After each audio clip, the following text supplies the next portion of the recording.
How you doing, everybody? Welcome back to Before I Forget. This is my video channel inspired by my Instagram channel, 1985 Road Dog.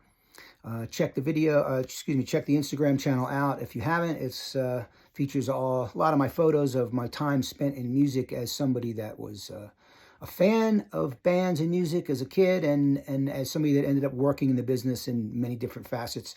1985 Road Dog is the Instagram. Today, I'm going to talk a little bit more about my photos.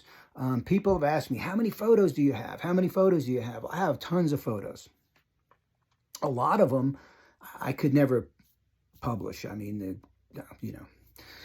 there's stuff that was gotten rid of years ago. I mean, I burned a lot of photos over the years. You know, when I got off the road, you just got rid of stuff. But there's some that, like, let's just say they're unflattering. So I would never post them. I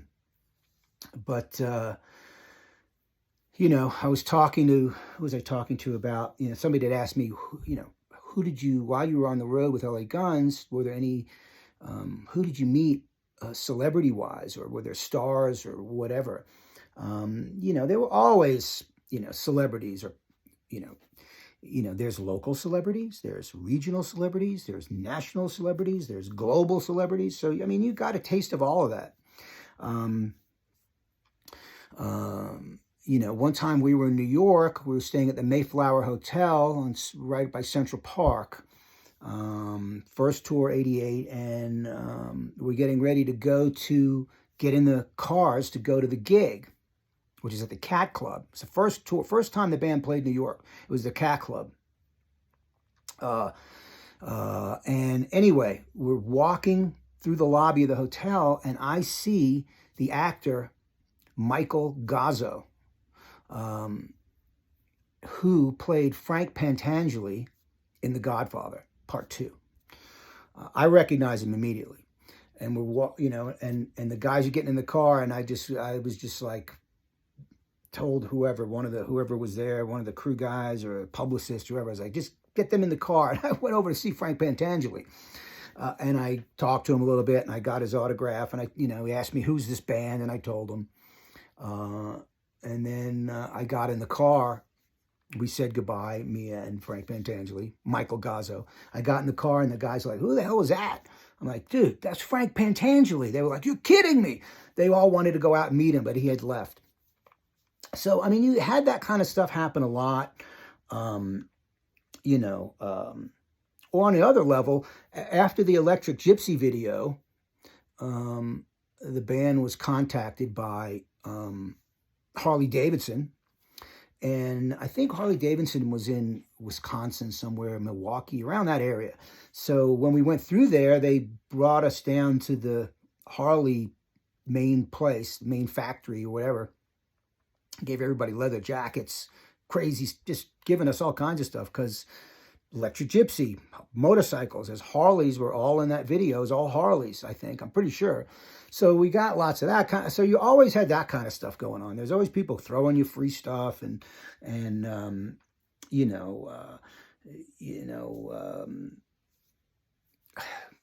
whatever. Every town's got their local celebrity or their local big groupie. So, they would come around, and, they expected you to, bow down to them like every other band that came through town. So that got interesting at times. Certain places and certain towns, it's just like the same strippers and groupies, and it's just, they go through every single band that comes through town. So, in a way, it's part of being on the road with a rock band whose t-shirts had sex, booze, and tattoos. So those kind of people floated around. I was telling a story recently in a video about the drive to Denver. It was like a 22-hour drive through the snow. We almost died. Anyway, when we got to Denver, I remembered this. After I made that last video, I remembered the second part of the story. So we pulled in there, and everybody immediately crashed, because everybody was just tired. So I remember I didn't go to sleep because I couldn't. So I remember I was starving, and I'm looking around for a restaurant. Across the street from the hotel was this big building, and it looked like it was like a steakhouse or something. And I'm like, I'll go over there and get a steak, man. So I went across the street, and it turns out it's a strip club called Shotgun Willies, which has become world famous now. Shotgun Willies in 1988. I go across the street, it's a strip club. I was not happy because I was starving. I wanted something to eat beside they sold hot dogs and stuff. I didn't want that. So anyway, and we were in Denver now for 2 days, staying across the street from Shotgun Willies. So I went back to the hotel and I just let everybody know, that's not a steakhouse, man. That's a strip club. Needless to say, everybody, band, crew, everybody spent the entire 2 days of off time at Shotgun Willies. Everybody had hooked up with a girl, whether it was a stripper or a bartender or a waitress. And, a lot of those girls, a lot of those strippers that were hanging out with the band had just been filmed at the McNichols Arena in Denver for the Pour Some Sugar on Me video, the Def Leppard video. So, and then after that video came out, we were like, oh, there's those chicks. They were in the video in the front row dancing of the Def Leppard video. So, that went on, so, you had to, each city, you had to deal with a hierarchy of who is the local celebrity, who is the local celebrity stripper, who is the local celebrity groupie, who is the local celebrity drug dealer, who is the local celebrity rock star. So you had to deal with all these in every city, and everybody came to the shows, and everybody, wanted to be hooked up, and it was fun for the most part. There weren't too many issues or problems, but, when you're in the band, when they were in LA, that's the other thing. You're in a band called LA Guns, and you're from LA.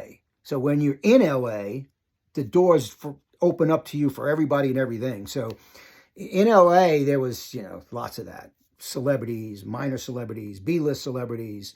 You didn't see any A-list celebrities. Al Pacino and Jack Nicholson weren't coming to LA Gun shows. But I did hang out with Jack Nicholson one time at a Rolling Stone show backstage and hung out with him for about 20 minutes and shared a drink and was talking.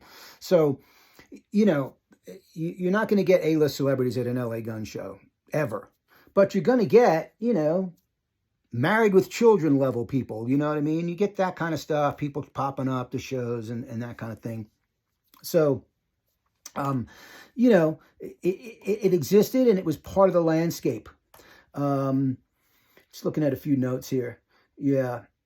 But in my life, I've met a lot of people in my life, Al Pacino to Jack Nicholson type people to I've had a lot of missed opportunities too, because in my crazy days when I was drunk and drugged up all the time, which was most of the time in the 80s, for the, mid 80s, I went to this blues show, big blues show, and I'm a blues fan now. I'm a huge blues fan. I always liked the blues, but I didn't get into it till much later. But it was it was in a theater, and I think it was in New Jersey, and it was like a big blues show. I don't know, 8 artists. John Lee Hooker, Elvin Bishop, Hubert Sumlin was on the bill, which was, I think he's Muddy Waters guitar player, Hubert Sumlin. It was a big blues bill, and I was a mess. And I was backstage, and, John Lee Hooker, in John Lee Hooker's dressing room. I went with a friend of mine who worked at Combat Records. So we were in John Lee Hooker's dressing room, and I was just a mess. Embarrassing probably.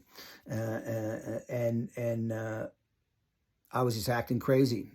And John Lee Hooker just looked at my friend and said, "Get this white boy out of here." And Elvin Bishop, who I love, fooled around and fell in love, Elvin Bishop. He just looked at me and he shook his head in that southern way, and he just went, like, sorry state, son. Yeah, so, I mean, there's been missed opportunities too, but for the most part, it was a lot of fun, man. You meet all kinds of people. And that's part of, the perks of being around a band in the 80s, or any time back then. As teens, as somebody who was a fan, I would say the fan days were, really, I'm always a music fan, but, before I started working for Relativity and then LA Guns, I was I was DJ, but I was, hanging out with Motley and all these bands and partying and being crazy. it was the time.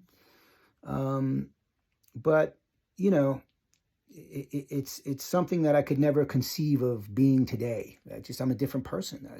I'm completely different. I look back on those times. It's like, I know that was me, but it doesn't seem like me, but I was there. So, you know, and that's the other thing, you know, with the internet and everybody has podcasts and all this kind of stuff. It's, you know, if you were an industry person, if you were a radio station guy, or you were an MTV VJ, or whoever you were, you know, for the most part, bands hung out with you because they had to. We have to do an interview. It's good for the band if we do an interview with this guy, et cetera, et cetera, et cetera, et cetera, et cetera. So you did it for self-preservation and self-promotion, really. But, you know, I wasn't that guy. I was a fan, and I was a maniac, and I was deep in the shit, man. I mean, you know, acting crazy, dangerous situations, drugs, carrying drugs, you know, partying with the bands. I mean, I saw a side of things that people that were radio station guys or publicists or writers didn't really see, really. Bands were not, you know, they weren't like, they didn't treat bands like Motley Crue and Rat and the crazy bands. They didn't, you know, you did your press, you did your radio interview because you had to, because it was good for the band. But, you know, you didn't see that crazy, decadent, dangerous side, the dark side of drugs and, you know, just crazy shit happening at 4 o'clock in the morning with girls, and insanity. Like, you know, something that a radio DJ or an MTV VJ couldn't really see or deal with, because the bands acted differently around those people because they were part of the machine. So, you know, I was deep in the shit with those bands. And, you know, I mean, I used to go see Aerosmith and think Steven Tyler was just the cool. We used to say Steven Tyler was so cool, it just dripped off of him. The cool was just dripping off of him. Nobody was cooler than Steven Tyler in the 70s. It was down to Steven Tyler, David Lee Roth, or Paul Stanley. Who was cooler? And I loved Kiss and I love Roth, but I always looked to Tyler because he was like a drugged out cool, and he was just like, you know, he was the coolest, Steven Tyler. 1976, there was nobody cooler than Steven Tyler to me. And Roth and Van Halen didn't come till later in the 70s. It's a different kind of cool. Steven was a drugged out, wasted, vagabond, gypsy cool. And he was dripping, man. I didn't get to hang out with Steve Tyler in those days. I was too young. But I did meet Steven Tyler in the 80s in the, you know, Permanent Vacation days and stuff. You know, LA Guns, we went to see them one time in LA. I think it was at the Forum. All the LA Guns band guys went down and hung out with Aerosmith and stuff. But I would have loved to have hung out with them back then. But, you know, I was too young. I was a kid. I didn't know how it all worked. So anyway, I kind of rambled around a lot on this video, but thanks for tuning in. More to come. 1985 Road Dog is the Instagram. Check it out, like it, follow, all that stuff. Hope you're well, and I'll speak to you soon. Ciao.